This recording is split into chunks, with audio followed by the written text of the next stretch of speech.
if you watch the show, you know that from very early on, Mark Zuckerberg has been somebody we've been talking about. Let me show you something here.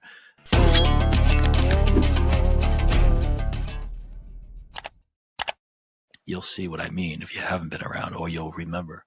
So here's I'm sharing my YouTube homepage with you, and as you see, there's my page, HOWIE HAIN, and remember, subscribe. Okay, please, subscribe and like, comment. So over here, I got my badass heroes, and this was a series we did where we talked about Donald Trump, the assassination attempt, Mark Zuckerberg's reaction to it, and also Johnny Lawrence from Cobra Kai and Dana White. And this is 5 months ago, as you can see there. So we were really, I think, we put our finger on something about the culture of the tough guy approach. And we said early on that Mark Zuckerberg was a changed man, 40 years old, jiu-jitsu. He's coming into this more, he wants to be with Trump. We said it then. And a lot of people, he's just trying to protect himself. And I said, give the guy a chance. And people change. And boy, did he change. So let me show you what's going on in the news here. It's really, really cool. So, all right. So Zuckerberg announces, I'm going to play a video, and we're going to go over it together. All right. So let me share my screen here with the Zuckerberg. And this is from, right. So this is from Meta, and more speech and fewer mistakes. So we know that after the assassination attempt, Zuckerberg called Trump. He apologized for censoring censoring Trump on Facebook. We know that obviously Musk, community notes, this new way of fact checking, where we fact check ourselves, not this bureaucratic monster out there, the free speech. And so Trump wins. Zuckerberg goes to see Trump. He wants a seat at the table. And lo and behold, here we are, January 7th. Today's January 7th. We are cutting edge right here. So more speech and fewer mistakes. I got to play it. So kind of an easy job for me today here. So this is posted by Joel Kaplan, Chief Global Affairs Officer. It's Mark Zuckerberg speaking, and it's on there. It's on the Meta website. Okay, so I'm going to play it, and we're going to stop. We're going to talk about it. And this is exciting in a big way, okay? And it's not just because of Zuckerberg and Facebook, but it's the revival of liberty, free speech, responsibility, trusting individuals. It's a major shift back to the intent of the founding fathers. So here we go. Hey everyone, I want to talk about something important today, because it's time to get back to our roots around free expression on Facebook and Instagram. I started building social media to give people a voice. I gave a speech at Georgetown 5 years ago about the importance of protecting free expression, and I still believe this today.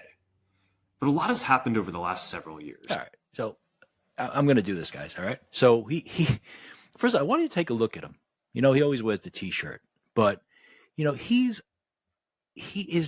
his physical look is going from the nerdy tech guy to this more, jiu-jitsu, attempt to be manly. His hair is, long. He's got the black shirt on. He looks stronger. He does. He looks like he probably works out now. I mean, he just has a physical. I think this is important, because it's important that we give people a chance to develop in who they are. And he's finding that, he wants to be a leader. Okay, he's just not a dorky tech guy who became a billionaire. No, he's in the position he's in.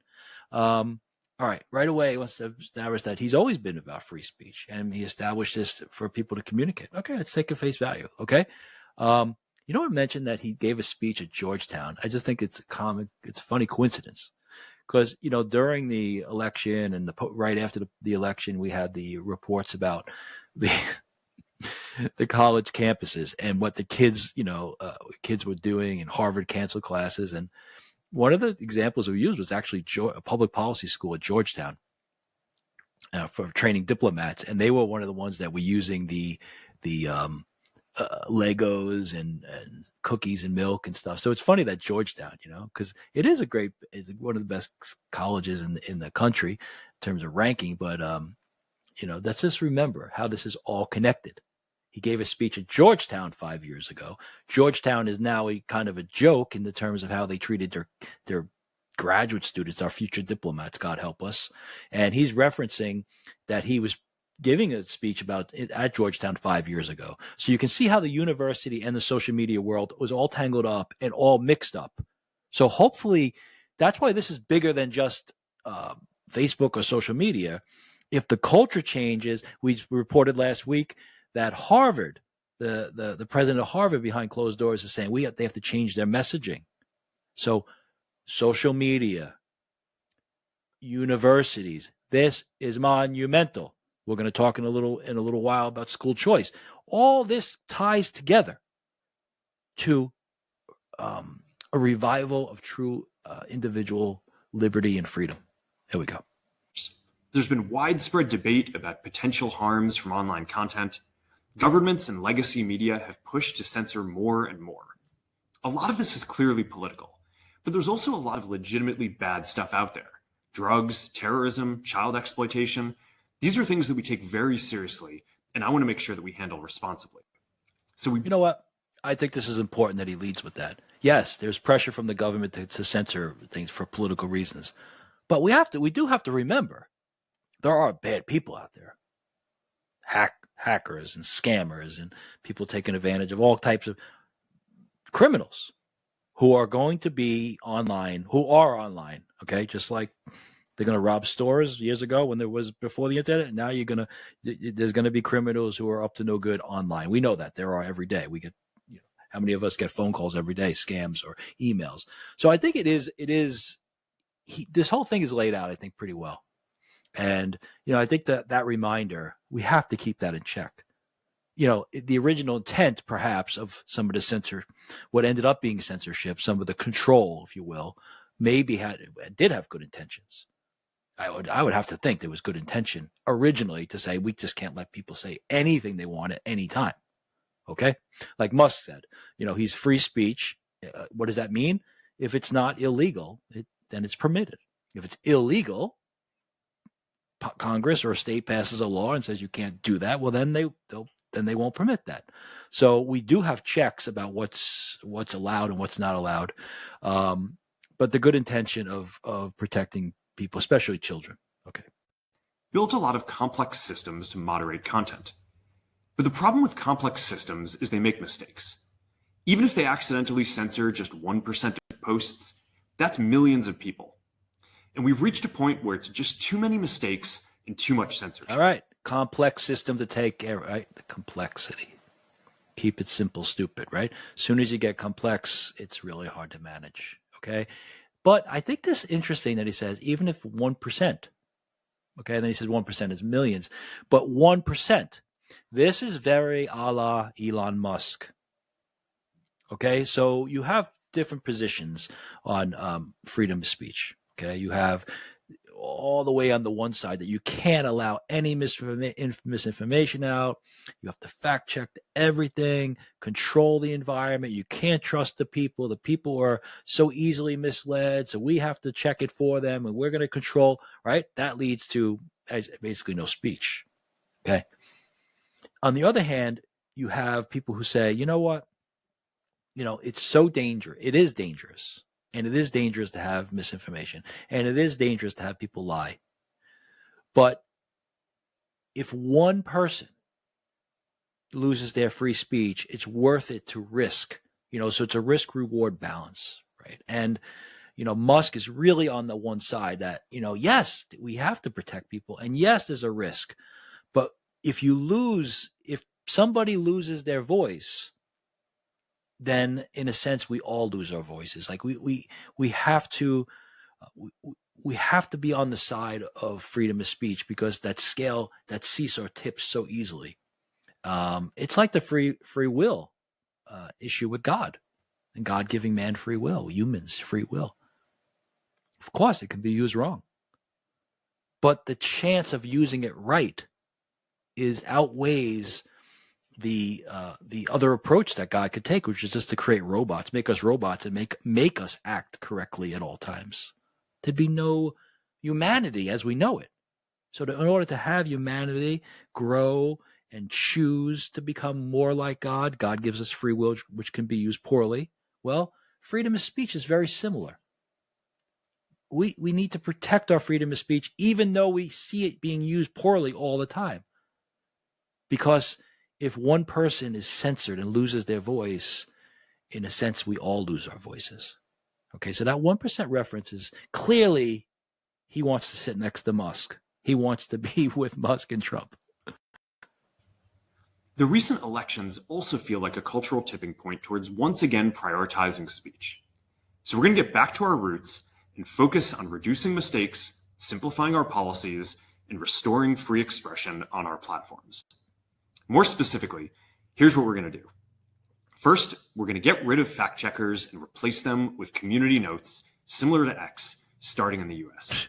I mean, I give him credit. He's not trying to hide that he's copying Musk. I mean, he's coming right out and saying it. Get rid of these. Who are these people, these fact checkers sitting in a room? I mean, okay, let's be charitable. The guy has a job. He checks the facts. But it's an individual, right? It's consolidated power of one person or two people or group. Community notes, similar. Right. Look, I froze the screen. Similar to X. All right. You know, kudos. There's your competitor. That's what they're doing. He's going with it. I like, you know what? He's growing on me more and more. After Trump first got elected in 2016, the legacy media wrote nonstop about how misinformation was a threat to democracy. We tried in good faith to address those concerns without becoming the arbiters of truth. But the fact checkers have just been too politically biased and have destroyed more trust than they've created, especially in the US. So over the next couple of months, we're going to phase in a more comprehensive community notes system. Second, we're going to simplify our content policies. All right, one note on that. I mean, he begins to do it more and more. He's throwing the media and the government under the bus here. Okay, he's saying he tried to work with them. This is going to be this whole approach he takes. That, you know, after the election, the media was hounding so hardly, so aggressively, the danger of misinformation.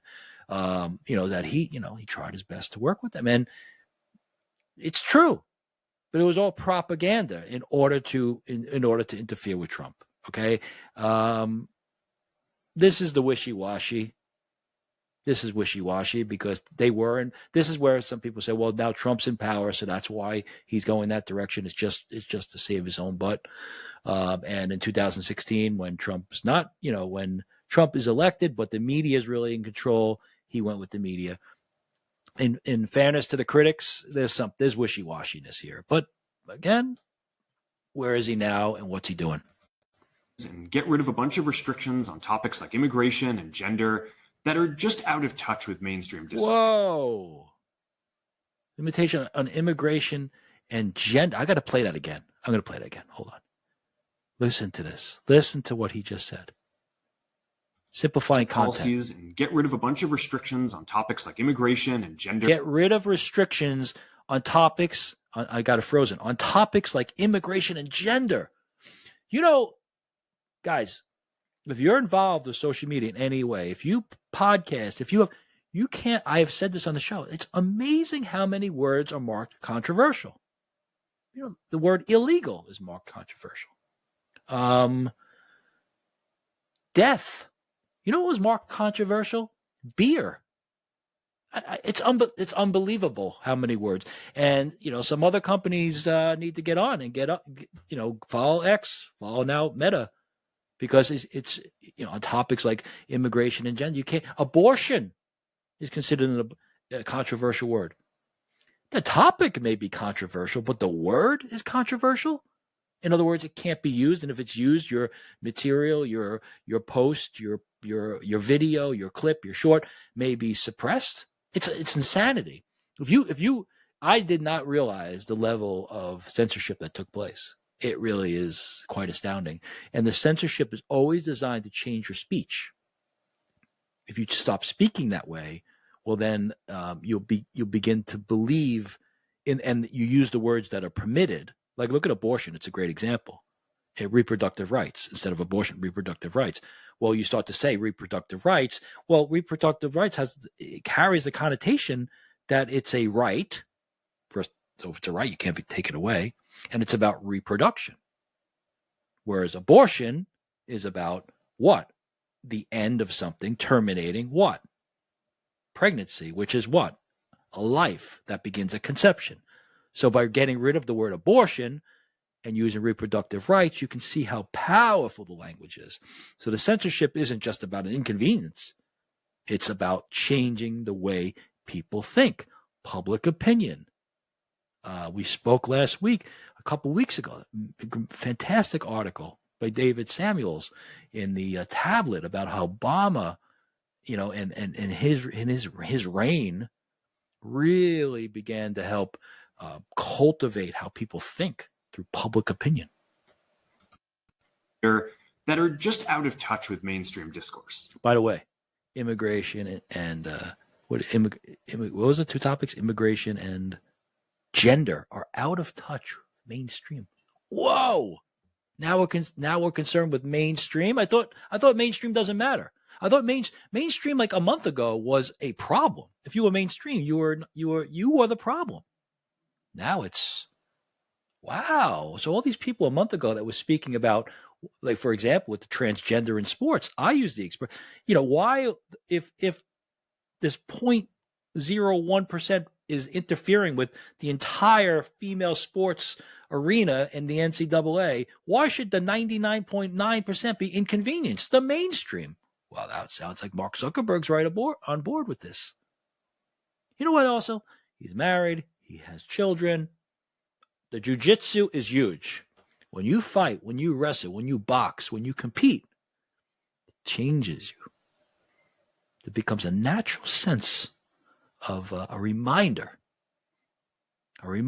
of combat in the healthy sense, and my space and your space, and rules that are fair, and may the best man win, or the best woman. And gender that are just out of touch with mainstream discourse.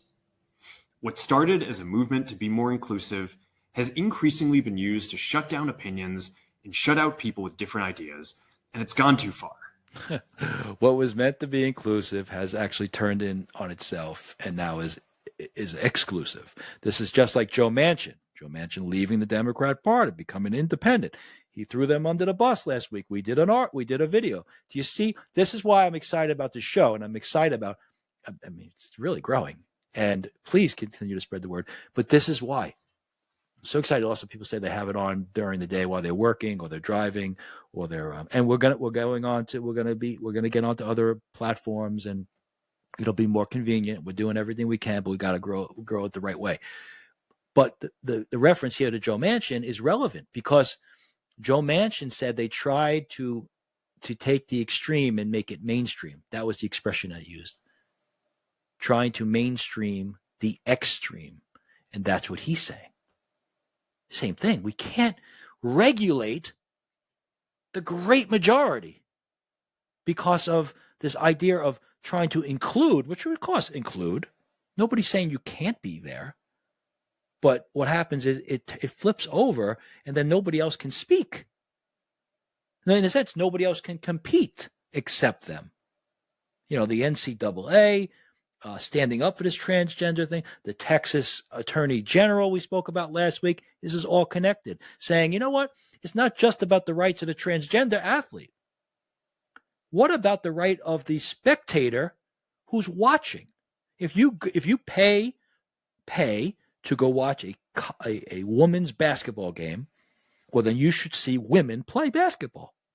If there's a man playing basketball in a women's basketball game, well, then what you paid for, you didn't receive what you paid for. It's like ordering a steak and getting salmon.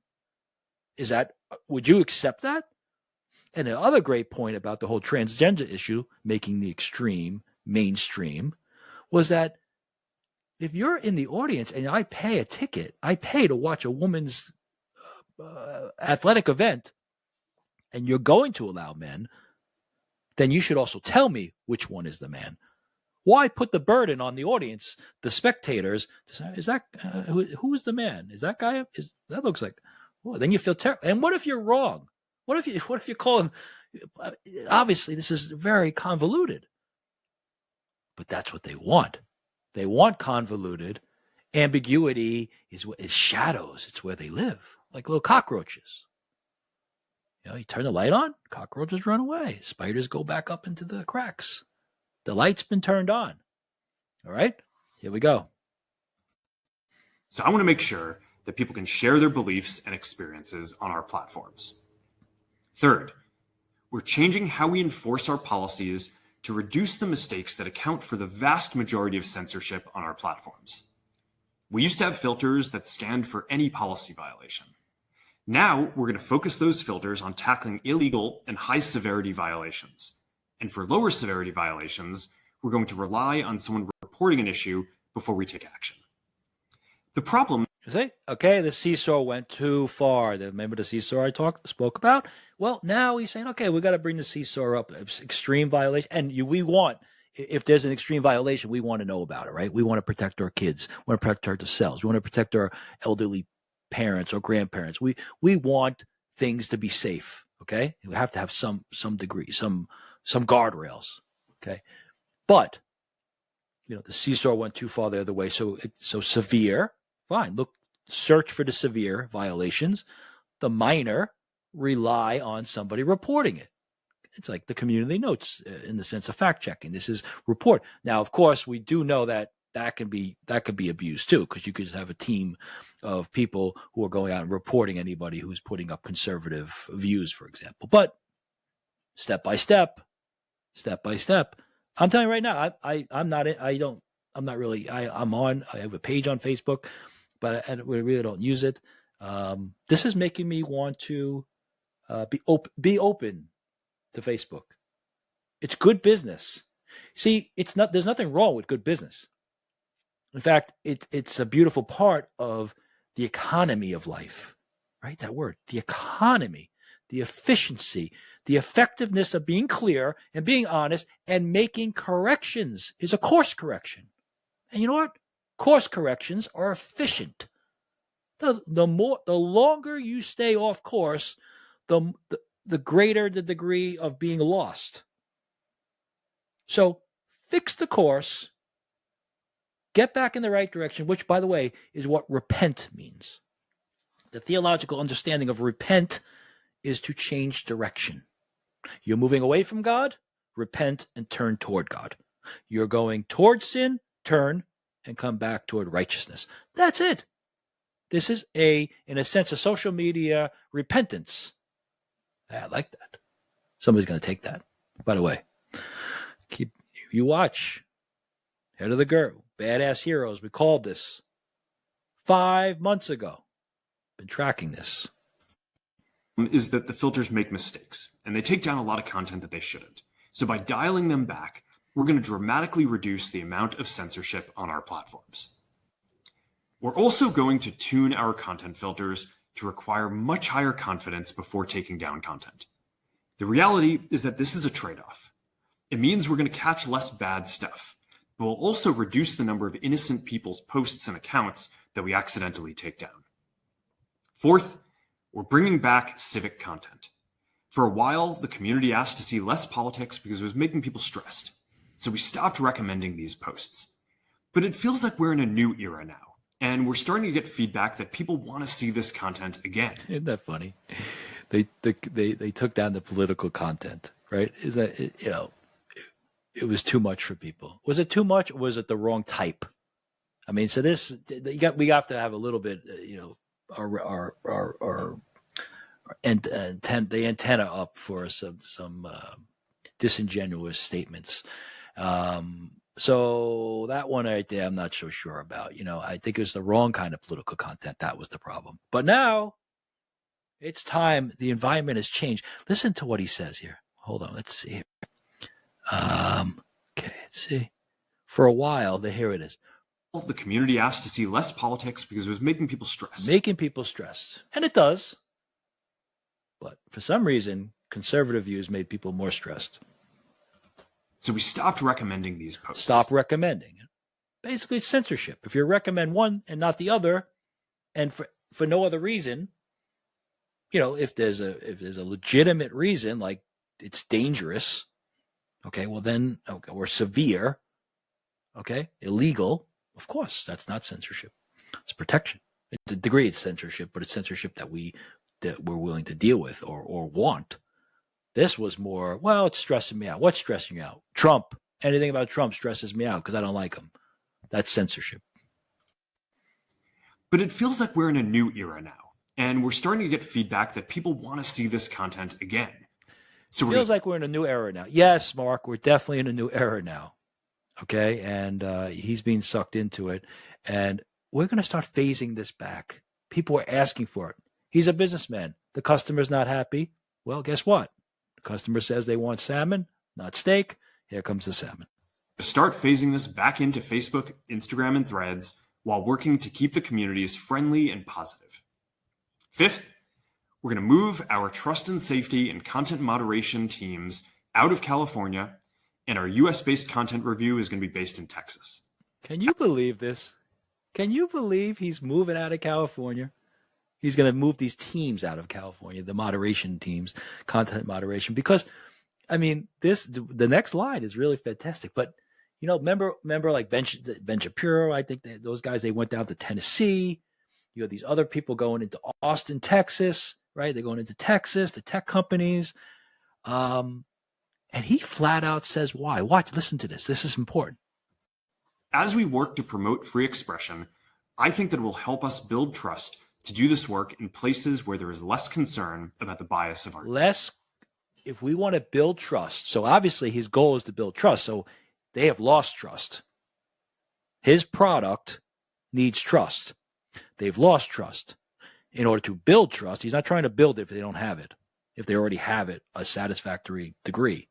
So they're missing trust. They have to gain it. In order to gain trust, we should go somewhere where there's less concern about bias on our teams. Why is there less concern in Texas? Because California is a sewer of wacko policy. The way California goes is the way the progressive movement goes. Everything's experimented out there first, and they've destroyed their state, that beautiful state. The rich farmland. It's amazing what they've done to that state. And it just keeps getting worse. Gavin Newsom, it keeps getting worse and worse. So here he goes. He's taking his team. He's leaving. All right. I mean, that right there, where there's less concern about the bias of our teams. Well, why? Well, is it when your environment is so toxic? When you're think about, this is connected to the university. If you're sitting in a classroom, if you're in California and everybody around you is thinking this progressive, government-controlled mentality, then you're afraid to speak out. Well, it's the same with the universities. You send your kid to one of these universities that's just filled with this kind of thought. Well, there's concern about the bias of our teams. There's concern about the bias of the professors. There's concern about the bias of the other students. So just like he's moving out of California, this department, in order to get away from the bias, just like they're talking about the Dodge, and it's not enough just to shrink the agencies. You have to get them out geographically, out of Washington and other parts of the country. Why? So other demographics are represented in these agencies, so people can live out in Kansas and in Texas and in Minnesota, and not this concentration in Washington where they just keep feeding on each other. It's like cancer cells, just feeding and feeding, growing, and the tumor grows, but it grows from that point out. You got to rip it out and go plant it somewhere else. Well, he's taking this team and planting it somewhere else, and he's planting it in Texas. Teams. Finally, we're going to work with President Trump to push back on governments around the world that are going after American companies and pushing to censor more. The US has the strongest constitutional protections for free expression in the world. Europe has an ever-increasing number of laws institutionalizing censorship and making it difficult to build anything innovative there. Okay. And he's going to work with Trump. There it is. He's going to work with Trump. He's praising the U.S. Constitution. I thought this old dusty Constitution was no good. Outdated. We need a living, breathing document, which really just code for change it the way we want, not find the original intent based on axioms and core values of freedom and representation, and applying those eternal principles to whatever situation we're in, modern or past. Okay? That's the document we know. That's the constitutional conservatives that we are, that I am. I don't know what you are. That many of you are. And if you're not, it's okay too. But many of us who believe in that document, who believe in being anchored to things that don't change, which is what really almost an anchor by definition is, because you don't anchor to something weak. You need a strong, heavy anchor and a heavy chain attached to a good hook, a good connection to the boat. If any of those are weak, the anchor itself, the chain, or the connection point, well, the boat sails away. So just like we talked about classical education being rooted in the Greco-Roman tradition that holds you strong, well, we have to look at our Constitution, and he's praising it. Look at all these shifts. Guys, it's not long. It's a couple of months ago, but it seems like a long time ago, where the Constitution is a problem. It holds us back. Obama's talk, right? It's just a negative rights. Tells you what we need positive right. We need the right to healthcare and the right to this and the right. No, the Constitution tells you what the government can't do to you. You're protected. The Bill of Rights. The government can't do this and they can't do that. It helps you maintain your personal freedom. It's not this big giant nanny mother who's just providing things for you constantly.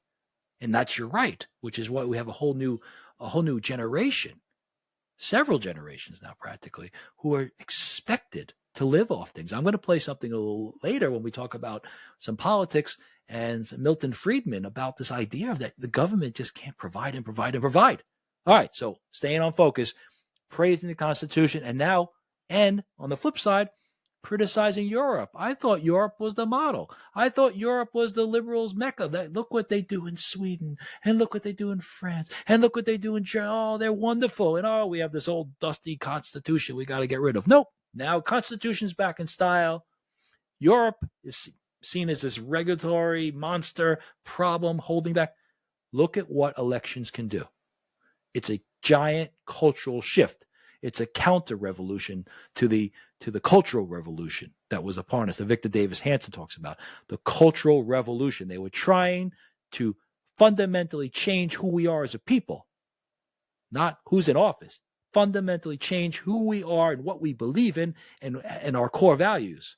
Now the counter-revolution has come back and pushed back and drove them into the sea. Latin American countries have secret courts that can order companies to quietly take things down. China has censored our apps from even working in the country. The only way that we can push back on this global trend is with the support of the US government. And that's why it's been so difficult over the past 4 years when even the US government has pushed for censorship. By going after us and other American companies, it has emboldened other governments to go even further. But now we have the opportunity to restore free expression, and I am excited to take it. It'll take time to get this right, and these are complex systems. They're never going to be perfect. There's also a lot of illegal stuff that we still need to work very hard to remove. But the bottom line is that after years of having our content moderation work focus primarily on removing content, it is time to focus on reducing mistakes, simplifying our systems, and getting back to our roots about giving people a voice. I'm looking forward to this next chapter. Stay good out there, and more to... All right. So that's enough. I'm going to stop sharing. All right. So listen, the important thing, and he ends, it reminds me like a little essay you write in high school, you start with an intro, you have your body, and then your conclusion is basically a reiteration of the intro, and he began with that, we do need some regulation, and then he ended with that. It reminds me when I help my daughter, write, read her papers and give her some basic writing. Anyway, so that's just a side note. Here he is. He's excited. It's time to turn the leaf, turn the page, and move on.